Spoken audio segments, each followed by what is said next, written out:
श्री राम को देख कर श्री जनक सुंदरी बाग में जा खड़ी थी, खड़ी रह गई।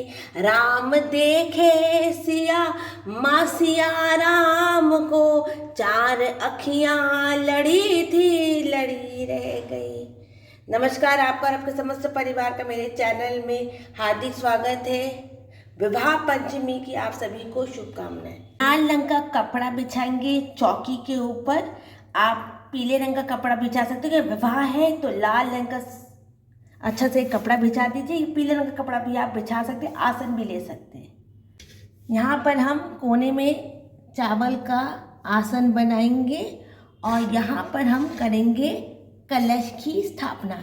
ये विवाह कलश की हम चावल का एक और आसन बनाएंगे इसके सामने, जिसमें हम गणेश जी को विराजमान करेंगे। यहाँ पर मैंने एक चावल का आसन बनाया है और यहाँ पर हम गणेश जी को विराजमान, आप पुंगी फलन से भी गणेश जी बना सकते हो। यहाँ पर हम गणेश जी को विराजमान करेंगे। वक्रतुंड महाकाय सूर्यकोटि समप्रभ निर्विघ्नं कुर्मदेव सर्वकार्येषु सर्वदा। सरल तरीके से मैं आज आपको पूजा बताने वाली। गणेश जी की पूजा करेंगे। गणेश जी को हम हल्दी चढ़ाएंगे।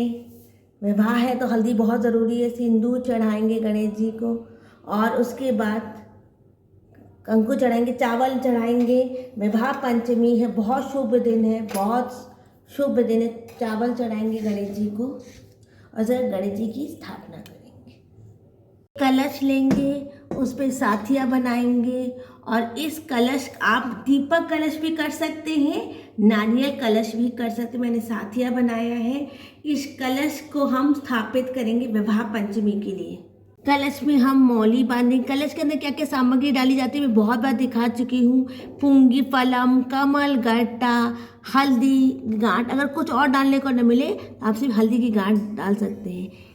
कंठ में हम मौली बांधेंगे और इसके ऊपर हम दीपक कलश स्थापित करेंगे। पीतल की या तांबे की या मिट्टी की एक तस्तरी रखेंगे, उसके ऊपर हम चावल डालेंगे, अक्षत डालेंगे, अक्षत का आसन बैठाएंगे और इसके ऊपर हम दीपक कलश स्थापित करेंगे। आप तेल का भी कर सकते हैं तो तेल का या शुद्ध घी का भी कर सकते हैं। कलश के अंदर हमने आम का पल्लव लगाया है। अगर आम का पल्लव ना मिले तो अशोक के पल्लव आप लगा सकते हैं। देखिए, मैंने दीपक कलश स्थापित कर लिया है। अब हम पूजा आरंभ करेंगे। पूजा आरंभ करेंगे विवाह पंचमी की। हाथ में अक्षत लेंगे, आप तुलसी भी ले सकते हैं कि आज मैं विवाह पंचमी की पूजा कर रही हूँ।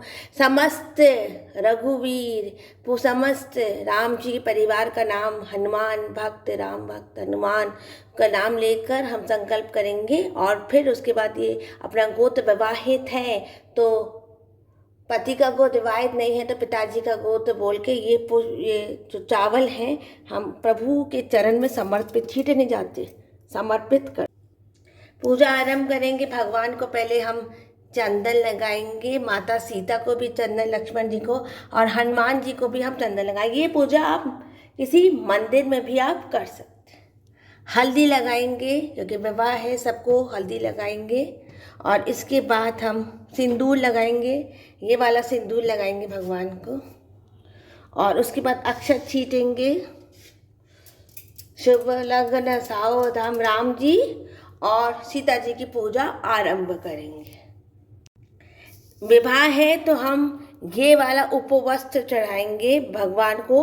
आप कोई साड़ी या 16 श्रृंगार का कोई भी सामान माँ को चढ़ा सकते हैं। हम उपवस्त्र में ही सबको गणेश जी को भी चढ़ाएंगे। गणेश जी को भी हम उपवस्त्र वाला चढ़ाएंगे। मैंने गणेश जी को उपवस्त्र पहना दिया है। राम जी और सीता जी को एक ही उपवस्त्र पहनाया है।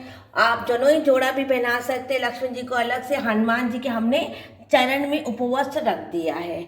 आप जनोई जोड़ा भी पहना सकते। फिर एक माला हम राम जी को लगा के सीता जी को पहनाएंगे।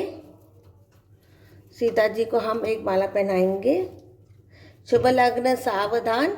और फिर एक माला सीता जी को लगा के राम जी को पहनाएंगे। ये इस तरह से जयमाल हो जाएगी। सरल तरीके से विवाह पंचमी ये पूजा आप मंदिर में भी कर सकते हैं। तो ये मैंने जयमाल की है। अगर आपको सीता माता ना मिले तो फोटो से या मंदिर से ही पूजा कर सकते हैं। तो सरल तरीके से हमने जयमाल कर दी है। उसके बाद विवाह करेंगे। आपके पास अगर मूर्ति है तो गठबंधन कीजिए या फिर हाथ जोड़ के 7 बार आप फेरी लगा लीजिए। उसी से आपका विवाह संपन्न हो जाएगा। राम जी और माँ को हम उपवास में चुन्नी पहनाएंगे। माँ को हम उपवास में चुन्नी पहनाएंगे। आपकी जो सामर्थ्य, साड़ी सामर्थ्य तो आप साड़ी भी पहना सकते हैं। माँ को हम चुन्नी पहनाएंगे और राम जी को कोई भी कपड़ा पहनाएंगे। राम जी को पीला कपड़ा चढ़ाया है और माँ को लाल चुन्नी। अभी दोनों का मैं गठबंधन करूँगी। गठबंधन के लिए हमको चाहिए पुंगी फलम, एक पुंगी फलम लगेगा और हल्दी की गांठ। तो आप गठबंधन करें तो गठबंधन में आप हल्दी और सुपारी रखेंगे। गठबंधन के लिए आपको चाहिए सुपारी। ये मैंने गठबंधन करवाया है राम जी और सीता जी का। अब आपको हाथ में एक पुंगी फलम लेकर इनका विवाह करवाना है। 7 फेरे करवाने हैं या आप वो करके फेरे करवा सकते हैं या तो नारियल लेकर भी आप फेरे करवा सकते हैं। होने के बाद जैसे मैं कहना 7 बार आप परिक्रमा लगा लेंगे और हाथ में पुंगी फलम या नारियल लेके फेरे करवाएंगे। उसके बाद आप राम जी से सिंदूर लगाकर सीता जी को लगाएंगे 7 बार।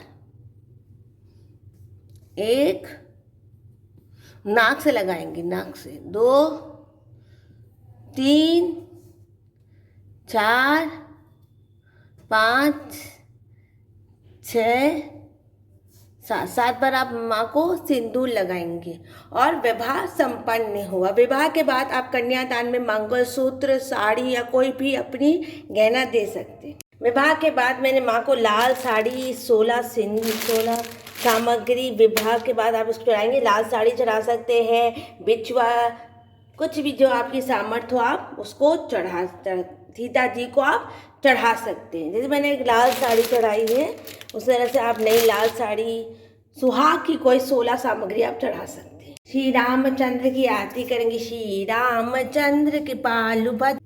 अब हम आरती करेंगे। जो आरती आपको आती है आरती कीजिए। शाम को विवाह पंचमी है तो दीप माला कीजिए, दीप जलाइए, शुद्ध घी के दीपक जलाइए। शुभ घी के दीपक अगर नहीं आते तो तिल के दीपक भी आप जला सकते हैं। दीपक जलाइए, आरती कीजिए, भजन संध्या कीजिए, भजन संध्या कीजिए और राम जी और सीता जी की पूजा का बहुत शुभ दिन है। मुहूर्त नहीं देखना पड़ता। विवाह पंचमी है, भगवान का विवाह का दिन। रामायण से हम लोग विवाह की चौपाई पढ़ेंगे। रामायण में आप निकालिए और रामायण से निकाल के शाम के वक़्त दीप प्रज्वलित करके विवाह की चौपाई, जिन स्त्रियों का विवाह नहीं हो रहा है विवाह पंचमी के दिन विवाह की चौपाई पढ़ सकते। बहुत सरल भाषा में दी रहती है और आप आराम से विवाह की चौपाई पढ़ सकते हैं। जय श्री कृष्णा, राधे राधे है। अब इस वीडियो को यहीं पर मैं एंड करती, कृपा करके मेरे चैनल को लाइक कर दें, सब्सक्राइब कर दें और कोई त्रुटि हो गई है तो क्षमा कर दें। जय श्री कृष्णा, राधे राधे। जय श्री कृष्णा, राधे राधे।